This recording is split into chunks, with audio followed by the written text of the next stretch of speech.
क्या आज भी प्रभु यीशु मसीह हमारे जीवन में मरे हुए हैं जैसे वो क्रूस पर मर चुके थे, या हमारे जीवन में वो जी उठे हैं जैसे वो जी उठे हैं? आपको पता है हम कैसे जानते हैं कि यीशु हमारे जीवन में जीवित है या मरा हुआ है? जब कोई परेशानी आती है, तकलीफ आती है, बीमारी आती है, चीजें ऐसे बिखरना शुरू हो जाती है, हमें कुछ भी नहीं सूझता। जब हमें सूझता नहीं है लेकिन हम अपने हाथ पैर मारना शुरू कर देते हैं, हम अपना बल, शक्ति, सामर्थ्य यूज करते हैं, हमारे कॉन्टेक्ट यूज करते हैं कि ये मुझे मदद करेगा, इस पर मुझे बहुत ज्यादा भरोसा है। इन चीजों में प्रभु यीशु मसीह हमारे जीवन में मरे हुए हैं। लेकिन जब परेशानी, तकलीफ आती है और हम सिर्फ यीशु को पुकारना चालू कर देते हैं, उन चीजों में यीशु हमारे जीवन में जीवित है। आपको पता है जब लाजर मरने पर था तब उसकी बहनें यीशु के पास कहला भेजती है कि जिससे तू प्यार करता है ना वो मरने पर है, तू आ तो उसे कुछ नहीं होगा करके। आपको पता है लाजर की बहनों ने ना अपनी तकलीफों में, अपनी परेशानी में यीशु को पुकारा, अपने जीवन में उन्होंने यीशु को जिंदा रखा। पता है कैसे? क्योंकि उनको पता था एक ही है जो इसे ठीक कर सकता है, एक ही है जो इसे संभाल सकता है, एक ही है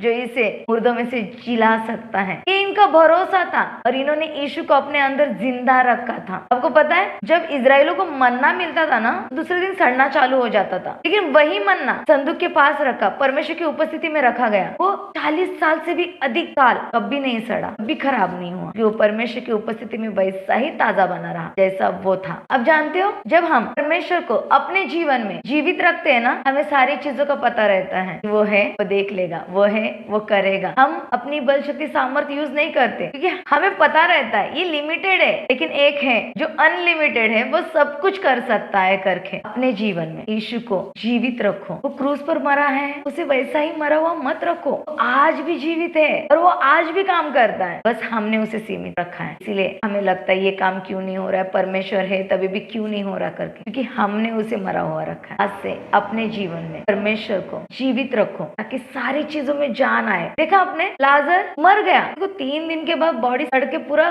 खत्म होना शुरू हो जाती है। यीशु 4थे दिन पहुंचा है और यीशु ने पुकारा, लाजर बाहर आ। देखो वो सड़ी हुई चीजें, वो गली हुई चीजें जिसमें कुछ भी नहीं था, परमेश्वर की एक आवाज से जीवित हो गया। हमारे जीवन में भी मरी हुई चीजें है ना, बस उसे पुकारो, सारी चीजें जीवित होगी। अपने जीवन में जीवन को रखो, सारी चीजें जीवन पाएगी। अगर जीवन को ही हम अपने जीवन में मरा हुआ रखेंगे ना, सारी चीजें मरी हुई दिखेगी, सड़ना शुरू होगी, बिखरना शुरू हो जाएगी। लेकिन जब जीवन रखोगे तो जीवन ही जीवन उत्पन्न करता है। हमारा परमेश्वर जीवन है, क्योंकि उसने कहा है मैं मार्ग, सत्य और जीवन हूँ। वही हमें मार्ग दिखाता है, वही हमें जीवन देता है और वही सत्य में लेके चलता है। अपने जीवन में जीवन को रखना शुरू कीजिए, सारी चीजों में जीवन आना शुरू होगा।